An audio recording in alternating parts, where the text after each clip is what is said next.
हमारे साथ भूगोल के अध्यापक रमेश सिंह रावत सर हैं। सर लगातार हमारे साथ वार्ता में भी थे और हमने ये महसूस भी करा कि सर हमारे कार्यक्रम में बहुत दिलचस्पी ले रहे हैं। कार्यक्रम के दौरान हमने ये महसूस करा।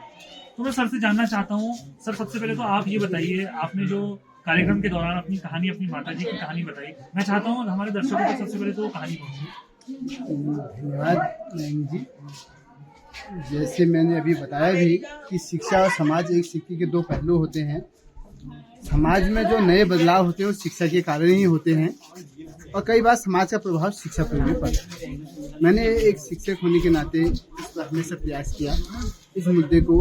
ग्रामीण परिवेश में मैं बालक रहा, तो मैं जो आपने एक प्रश्न पूछा मुझसे अपने व्यक्तिगत अनुभव का, जब मैं बहुत छोटा सा था तो मैंने अपने घर में एक कुछ खून के धब्बे देखे, तो मैंने अपनी माताजी से पूछना चाहा कि ये क्या है।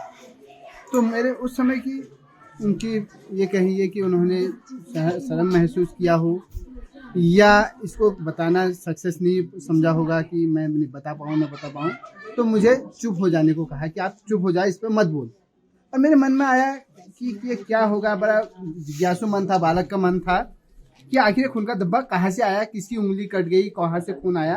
तो मैंने दोबारा पूछना चाहा तो माँ ने झड़प के भगा दिया। फिर उसके बाद मैंने कई बार देखा कि गाँव में 4 दिन में जो माहवारी का समय होता है तो औरत को, शादीशुदा औरत को विशेषकर अलग रखा जाता है 4 दिन, और 4 दिन में उसे भोजन व्यवस्था से भी दूर रखा जाता है और मंदिर प्रवेश भी वर्जित होता है।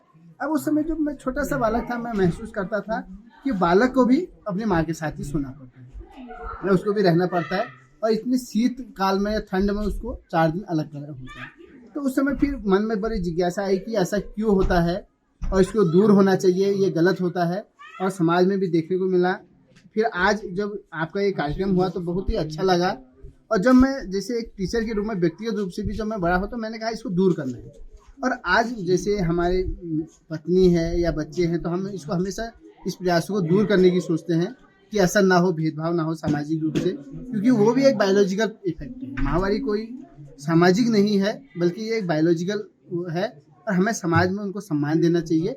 इसलिए मैं इस मुहिम पर हमेशा जुड़ा रहता हूँ, व्यक्तिगत इच्छा भी रहती है। और आपके शोध संस्था को तो मैं व्यक्तिगत रूप से और अपने विद्यालय परिवार की ओर से हार्दिक आभार और धन्यवाद व्यक्त करता हूँ कि आपने इस अनछुए पहलू को समाज के समक्ष रखा और इसके प्रति आप सामाजिक जनचेतना के लिए हमेशा जागरूक हैं।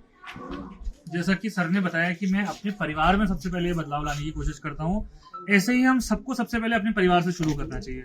सर ने बहुत अच्छी बात करी। मैं सर से जानना चाहता हूँ, सर आज के कार्यक्रम का अनुभव आपका कैसा रहा? आपने क्या सोचा था, आपको क्या लगा था हमारे आने से पहले, और जब हमारा कार्यक्रम हुआ उसके बाद आपका अनुभव कैसा रहा, और आप हमसे भविष्य में कैसे जुड़ना चाहते हैं, ये मैं आपसे जानना चाहता हूँ। जी मैं जी, जैसे मैं आपके कार्यक्रम से अप्रत्यक्ष रूप से जुड़ा हुआ था।